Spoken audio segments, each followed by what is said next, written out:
Hey, I'm Jeffrey Masters, and when you think about the defining moments of queer history, you probably think about something like Stonewall. By now, we know the rough outline of what happened that night.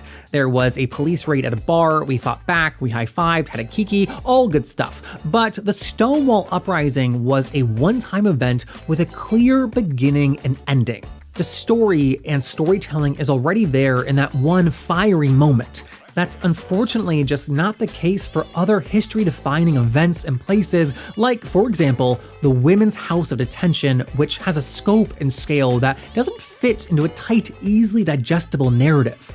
The Women's House of Detention was a prison in Greenwich Village that both housed queer people and also attracted queer people to the neighborhood. It was a landmark, an unavoidable fixture of queer life from 1931 when it opened to 1974 when it was torn down. It is hard to explain just how much it impacted queer and trans lives then and now, and today the historian Hugh Ryan is here to break it all down.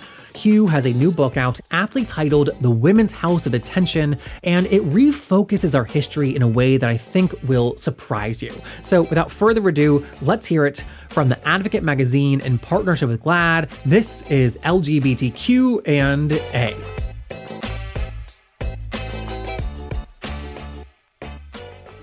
So before I read the book, I thought this is going to be a book about queer people who lived in a prison. That's it.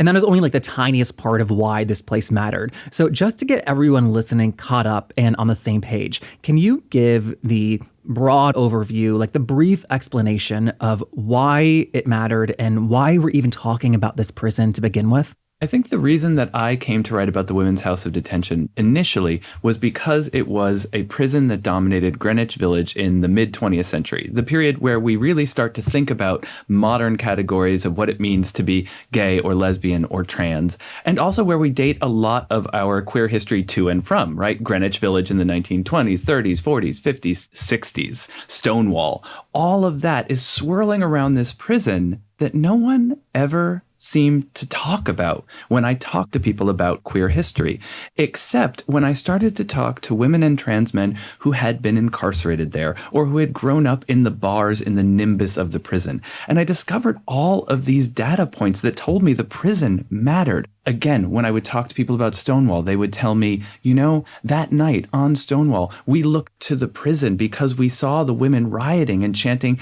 gay rights, gay rights, gay rights. And yet that didn't come up in discussions of Stonewall. And then I found out the prison was 500 feet from the Stonewall Inn, that they could see each other, that Christopher Street dead-ended into the prison, that the Gay Liberation Front was founded in part because they wanted to protest the House of Detention, that 40% of people today incarcerated in women's prisons identify as LGBTQ in some strain. Over and over again, these data points seem to tell me that this prison and prisons generally were incredibly important to queer history. And when I started to put that together, it filled in all of these other gaps. And I suddenly realized if prison records are one of our main sources of queer identity historically, than they were for those people at that time too, right? It's not just us historians looking back and using this data. These prisons were concatenating queer people into one place.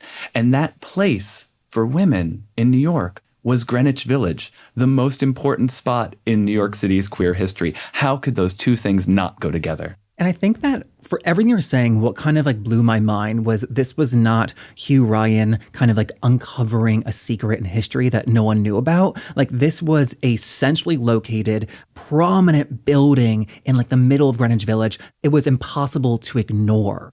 And so when you say that Stonewall occurred 500 feet away, I was like, who do I sue for malpractice? Because all you did was like move the camera over 3 inches to show the prison, right? But no one has like told that story and like moved the camera. Yeah, I mean, the people who have tried, Arcus Flynn talks about this in an oral history that was done with her about the daughters of Bilitis, right? She talks about seeing what happened in the prison that night and that being how she realized Stonewall was happening. So much of this information seems to have just disappeared into a hole when the prison was closed in 1971 and then torn down in 1974. But the first lesbian love song on Broadway from the show Ain't Supposed to Die a Natural Death, which is coming back this year, is centered in the Women's House of Detention. This is not a secret. It's simply something we have forgotten. Right. It had even got to the point where it was being recognized and written about in pop culture. Like that, like exemplifies like a certain like ethos. But one of the things you write to all this is that it was one of the village's most famous landmarks and a meeting place for locals and a must-see site for adventurous tourists. I think that sounds really counterintuitive for a prison. Can you elaborate on that? This was both a prison and a jail, which means that it held people who had been sentenced for some kind of arrest, but also people who were on trial and who were there very briefly. So a huge number of women and trans men were coming and going from the prison on a basically daily basis. And that was happening in Greenwich Village, where all of these other queer institutions and queer people were. So historically, and all the way up to the close of the prison, I can find records of queer women saying, I hung out at the pharmacy across the street to watch who was coming in and out to see if I knew anyone. Or when I didn't know what to do with myself and I wanted to meet queer people, I went and I hung out outside the gates of the prison. It was a meeting place because it was one of the few public institutions for queer women and trans men that could not be shut down by the police because they were the ones creating it. So in a strange, counterintuitive way, the fact that it was a site of detention and punishment made it impenetrable to our systems of punishment and detention that would otherwise have shut it down if it were a gay pride center or a lesbian bar or a consciousness raising session. Right. I mean, and to that, the majority of people were like lower income women, women and transmasculine people, as you point out, queer people of color. And the counterintuitiveness to me is like, it's bad that they were being arrested, especially for like arbitrary crimes, but also these arrests left paper trails. I found it very moving to have records of these like early queer lives. It's a proof that, as you point out, that there was people living pre-Stonewall that were not ashamed of their queerness. They took pride in it too. Were you surprised when you read that? I was not surprised when I read that. You know, I had done this kind of research before. What did surprise me, however, and what I really needed to think a lot about, is that so many of the prominent early modern queer folks that we recognize, the Frank Kamenys, say, and the Bayard Rustins, the activists who we talk about changing the world for queer people, if you dig into their histories, what you'll read over and over again is, I went to the bars and that's where I met queer people who taught me that we weren't freaks or disgusting or strange or wrong. And I was arrested. And that taught me these things as well. And yet that idea that there was a pre-existing, before these people who supposedly gave us the idea of queer acceptance, that they are actually learning it from a group of people that we do not recognize because we do not have the individual records, because they were not rich, they were not white, they were not men, they did not have the power to publish their own stories or to bring their cases all the way to the Supreme Court. Those groups of people in community surrounding the Women's House of Detention and inside the Women's House of Detention are the ones who come up with these ideas of their naturalness, their normalness, and it predates the Mattachine Society. It predates the Daughters of Bilitis. My biggest goal in doing this, like you said, was to find those stories of the women and transmasculine people who had these lives, who have not been recognized, because I knew I could not tell this story without getting close to their own thoughts, their own experiences. And so I also want to just like list the reasons why these people were arrested. You say that they were locked away for smoking, forgery, being homeless, attempting suicide, attempting murder, wearing pants, staying out late, accepting a ride from a man, prostitution, waywardism, disobedience, sending the definition of the word lesbian for the male, being alone on the street, and lesbianism itself. Because of the arbitrary nature of those crimes, did that translate to a lesser stigma around being locked up? In the community, you mean? Among queer women, are you saying? Yes. No, there was still definitely a stigma about having been arrested, and particularly when that arrest was connected to sexual identity. A lot of these people were butch femme, bar lesbians, if they were in the sort of lesbian queer community at all. And that community was looked down upon. It was stigmatized often, not within its own network. But even there, these women would try to hide their arrest because increasingly throughout the 20th century, having been arrested at all would become a mark against your character that would hold you back forever. You could not get certain jobs. You could not get certain teaching licenses. You could not have certain kinds of government assistance. You could not get into certain scholarship programs for school. So you had to hide parts of your life in order to make it as a person. And that didn't necessarily mean you hid it from other queer people. And we find these communities that are developing around the prison through incarceration, where people are openly talking about it with each other. But certainly they would try to hide that from any employer, any kind of future government arrest. Oh, because I'm thinking, okay, this person was arrested for wearing pants, smoking on the street, and for being alone at night. And to me, I would think like, oh, I can hire them. It would be great if anyone thought that way. But in fact, not only does any amount of incarceration or being found guilty ruin your ability to get employed later, but in fact, studies have shown that simply being arrested and found innocent makes it almost impossible for you to get a job later. The stigma of incarceration is incredible. And in fact, it points to something really fundamental about how our justice system is really just fucked up. We have this idea, one, that you can be found innocent by our system. But what we largely find is that if you have ever been arrested, it is assumed that there is some kind of guilt on you, no matter what happens. You are found innocent, the charges are dropped, the judge writes a letter saying you were innocent, nothing actually came of this arrest. Does not matter. You have a stigma for life. On top of that, we have a justice system which revolves around this idea that detaining people is a way to, in some way, pay off their crime, right? So the idea is that once you serve your time, you have been exonerated. But we don't treat people that way. Once you have served time, you are stigmatized forever, often by the government, but frequently by everyone on earth. And that is why in the US today, recidivism is so high. 75% of prisoners arrested today will be rearrested within 5 years. 75%. We can maybe assume that that rate was equally as high during like the time of the prison. Oh yeah. I mean, it was so high. Oftentimes what would happen, you're naming all of those crimes that people get arrested for. Yeah. Often those crimes are really just a way of saying this is a disreputable woman or transmasculine person, though the system did not think that way. It just thought woman.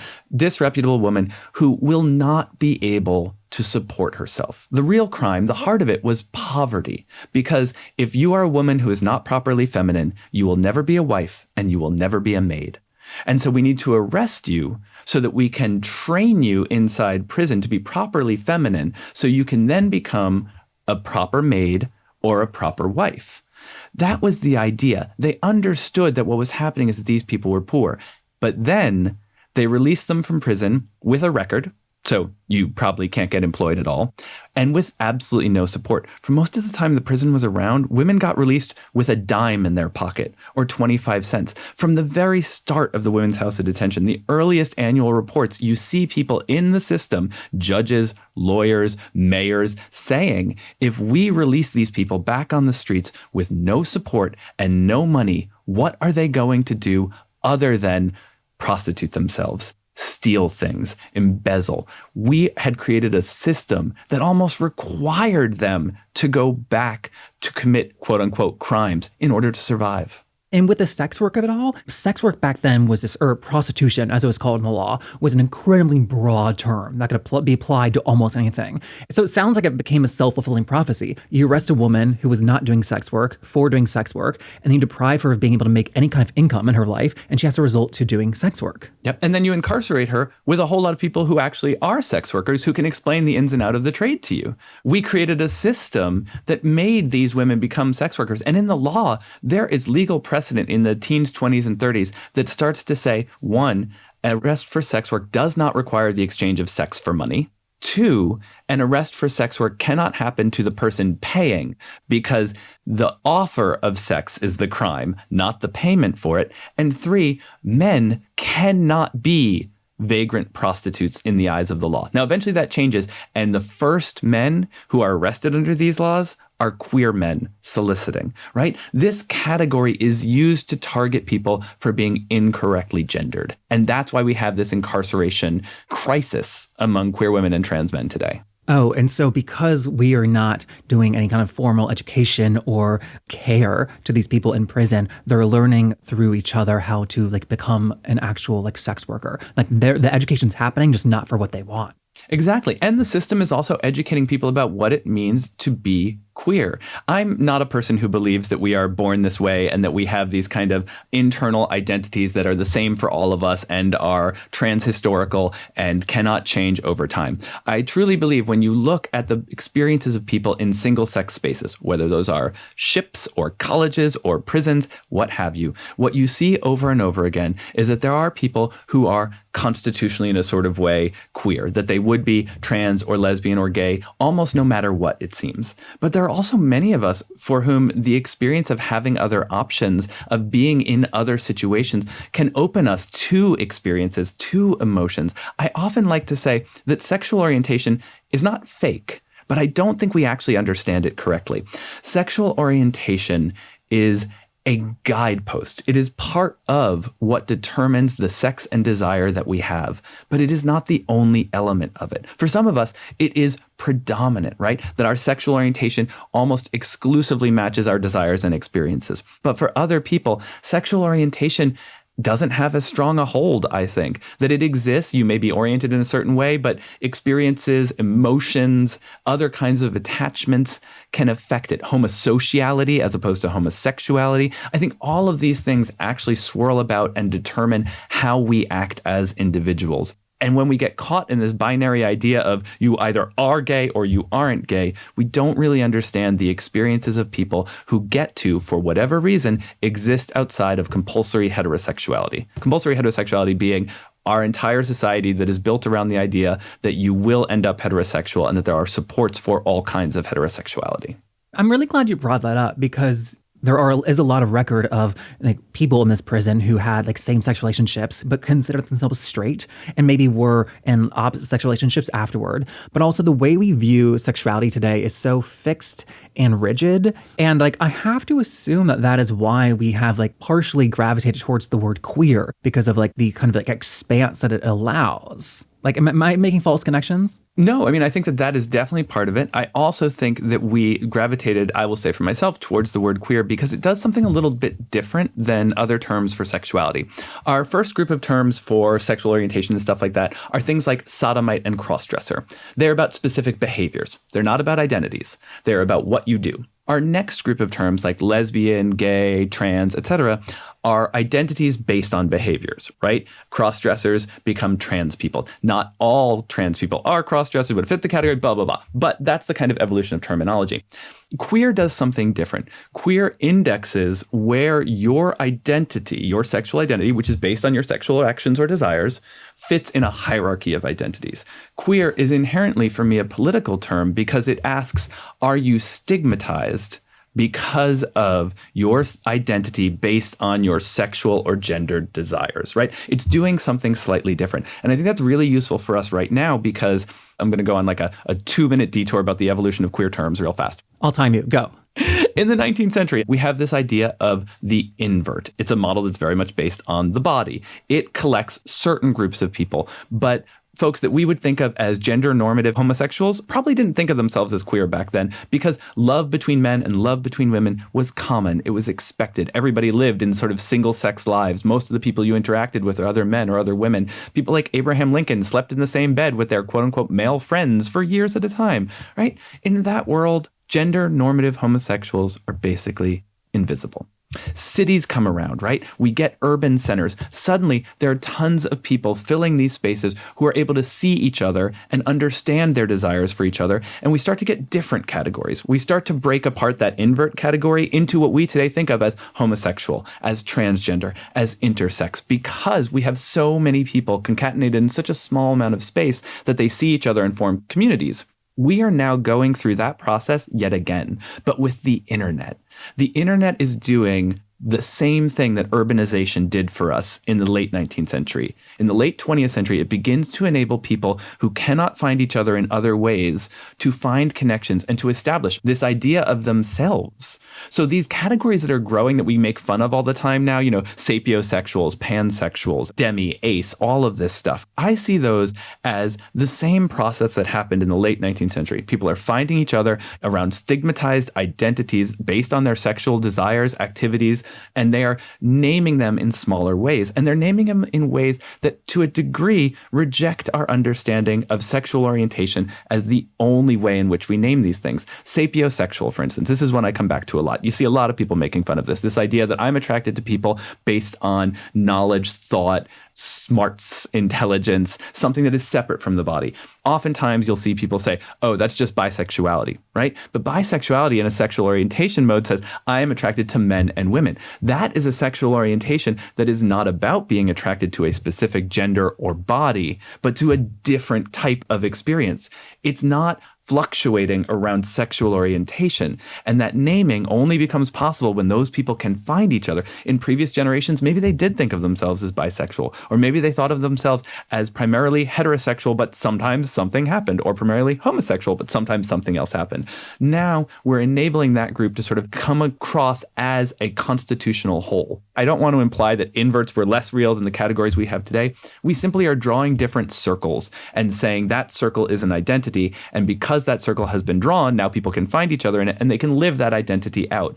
It may be temporary, it may be lifelong, it may be something that they fluctuate between, but it's a different understanding that has been made possible by the way people can meet each other and dream these identities into existence through their communal experiences. I mean, there is like a primary like the younger population, but there are other people who don't like any labels for gender, for sexuality. And I think that's like a lovely mentality. But what I cannot connect is like when we are actively being discriminated against in like state houses around the country, how do you fight for your rights that are being taken away from you when you don't have a name? Exactly. You need to be able to organize, and labels are useful for organizing. They're useful for categorizing. That's why we have this boom in labels at the end of the 19th century. The Victorians and the eugenicists were so into labeling and categorizing, right? Darwin, taxonomy, all of this is happening at the same time, and it's useful, but it also is problematic, right? We have to balance those two things. These labels help us, but they can also hold us back. And so during the time period of the prison, in the earlier years, it was opened in 1929, was homosexual kind of like the umbrella term that all of these like queer women were like being labeled as? It's a little complicated. I wouldn't say exactly. Yes, you do start to see. So the prison starts construction in 1929, opens in end of 1931. First people are incarcerated beginning of 1932, I believe. And at that time, you see a lot of concern around homosexuality in the case notes. You see a lot of people getting labeled that way. You don't see as much lesbian. You do see sort of older holdover terms showing up a lot, though, because understand, 1931, 32, we have these new ideas about gay, lesbian, trans that are coming from Sigmund Freud and are coming from sexologists. But the adults working in those prisons, sometimes they received their education in the 1890s. They're still working off a body-based model. So all the time you'll see the one that comes up a lot is bisexual. They don't mean bisexual the way we mean bisexual. They do technically mean people who are having sex with people of quote unquote both sexes.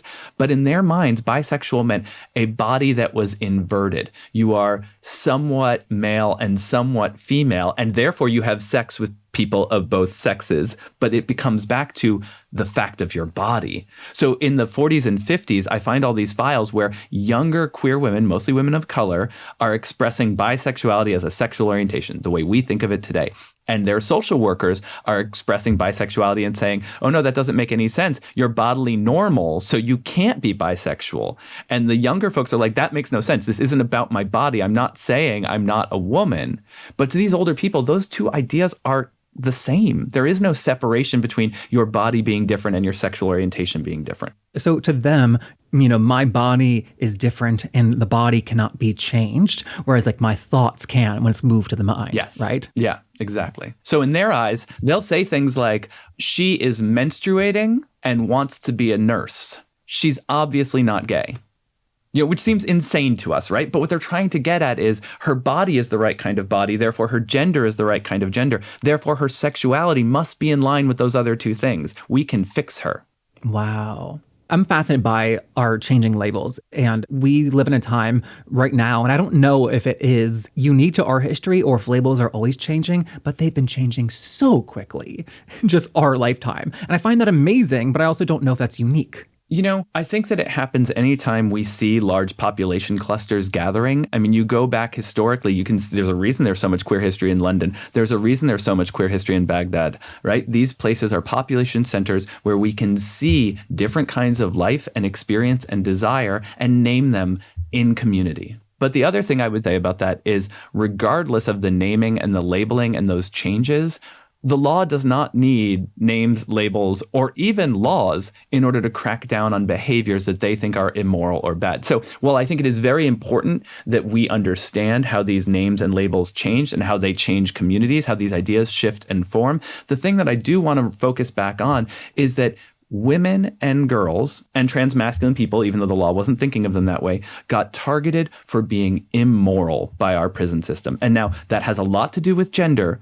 It has a lot to do with sexuality. But the truth of it is, the women's prison system develops as a way of social control. It goes back to the 1870s. We had a system previously that was about punishing the violent antisocial acts of white men.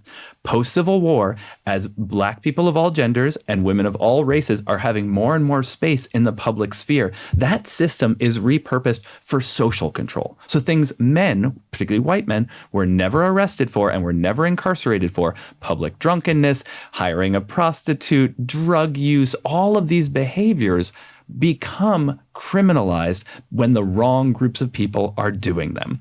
So we have a system that was built to punish women and Black people, and then other people of color, and then trans men, on purpose in a way that it was never intended when it was just aimed at white men. All of these quote unquote crimes against the public order, that's what fills the prison systems of the 20th century, particularly the women's prisons. And in that way, this book, which is about history, is also about our present, because so little has changed. Absolutely. And so to that, I don't want to ignore the stories of the women and transmasculine people that you wrote about, because it was very bad, to put it lightly.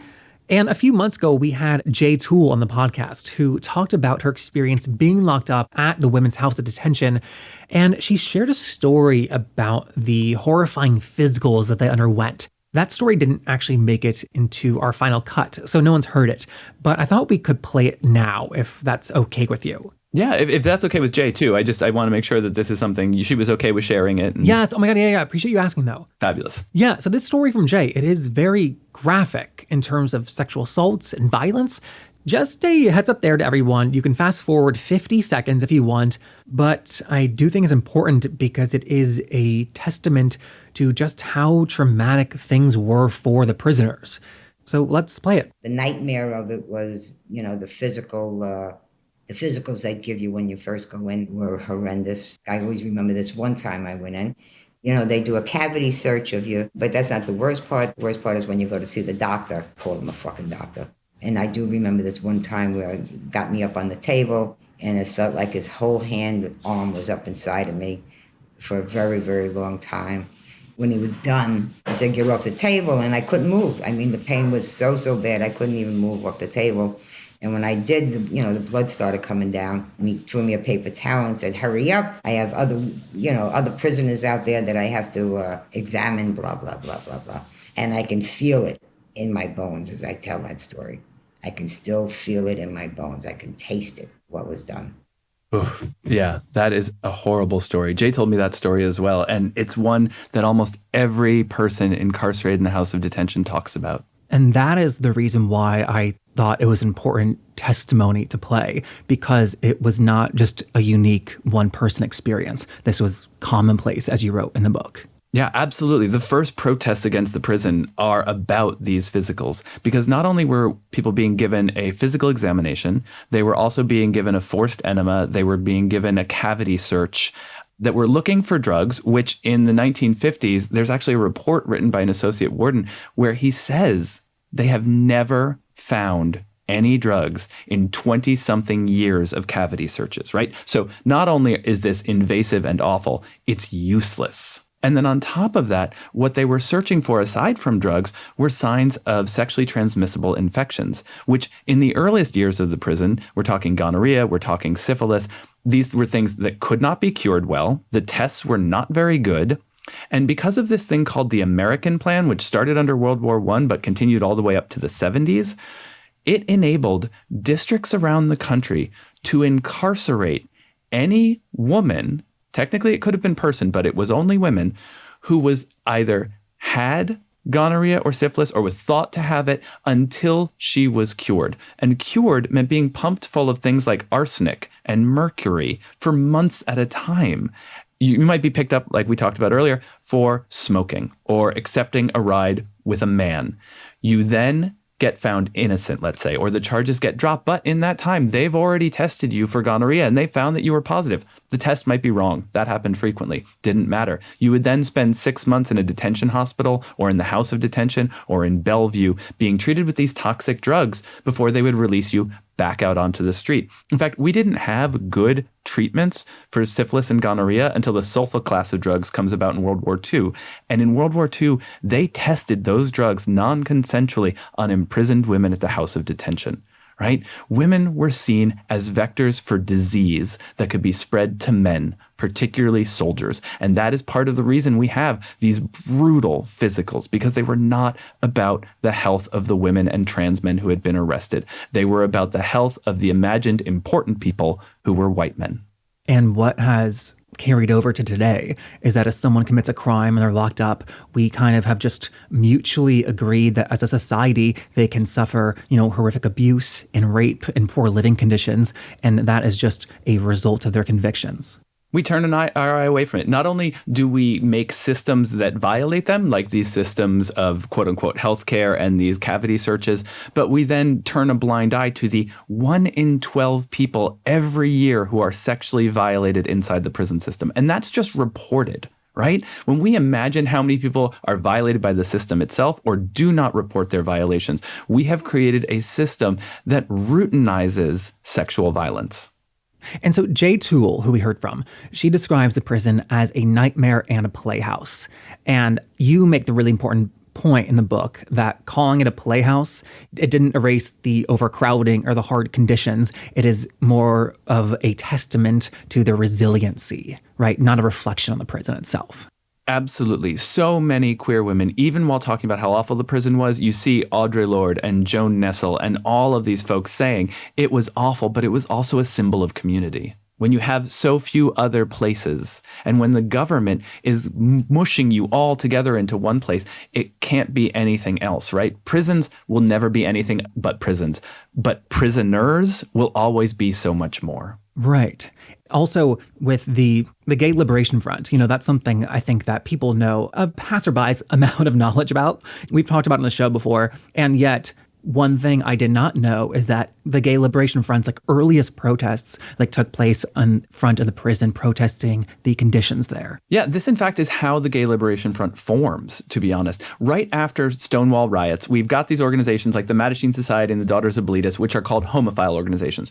They are really courageous. I don't want to dismiss the work that they did, but a lot of it was about assimilating into the existing system. After Stonewall, younger radicals who are often involved in other movements already, the yippies, the radical feminists, et cetera, start to meet and say, we want to do something. We want to protest. And the Mattachine Society says, no, you cannot go protest the prison in support of the Black Panther members, Afeni Shakur and Joan Bird, who are held there. That would alienate the police, the very people we want to get in with. And these younger radicals said, well, we're going to form a new organization to protest it, and we're going to call it the Gay Liberation Front, right? The Gay Liberation Front is founded to support Black Panthers in the Women's House of Detention. And that's their first protest in August of 1969. Months before their generally recognized first protest against the Village Voice. What these people understood is that they were fighting the same enemy and that the same forces were aligned against them. And that's the basis upon which they then knitted their activist communities. And that, for me, was one of the biggest takeaways from the book. As you said, 40% of people in women's prisons are LGBTQ, and yet we only talk about the incarceration as being a quote unquote Black issue, something that only affects quote unquote those people. And yet, no, it's a women's issue, it's a Black issue, it's a queer issue.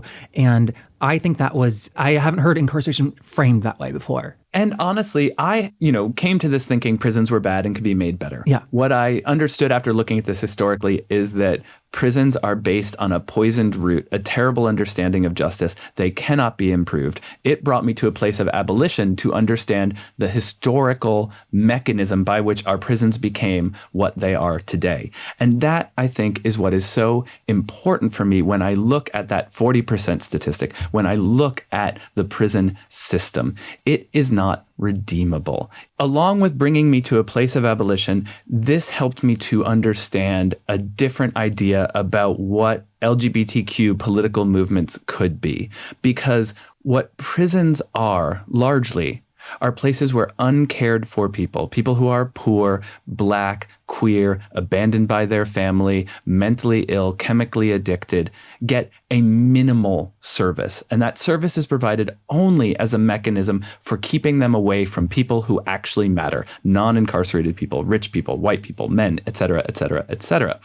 The queer movement, I think, should be able to see and focus on this idea of care, right? That's what connects all of this, is people who are uncared for. And when I looked into that, when I understood, thanks to abolitionists like Mariame Kaba, like Ruth Wilson Gilmore, like Angela Davis, because of their work, I was able to understand that when we move away from crime as our idea and we move to harm and care, I could see a queer movement that felt so powerful. What is it that LGBT seniors without descendants need? Care. What is it queer homeless youth who have been abandoned by their families need? Care. What is it that refugees who are escaping homophobic persecution need? Care. What is it that people with AIDS need from our government and largely do not get? Care. If we reframe the queer political movement as focusing on care for individuals who are largely left outside of the nuclear family and the government as it exists now, which are the only two sources of care we're supposed to depend on, we can see a way for a political movement that is robust and powerful. And like those early meetings of the radical lesbians and the Black Panthers and the Young Lords and the gay liberationists outside the women's prison, the House of Detention, they can bring us together. Focusing on care is something we all need, rather than focusing on smaller scale interventions, which matter, like marriage. Gay marriage is important, right? I think that gay people should not be kept out of the ability to get married. But I also believe that our government has no fundamental interest in my sex life. They do have a fundamental interest in seeing that I am cared for.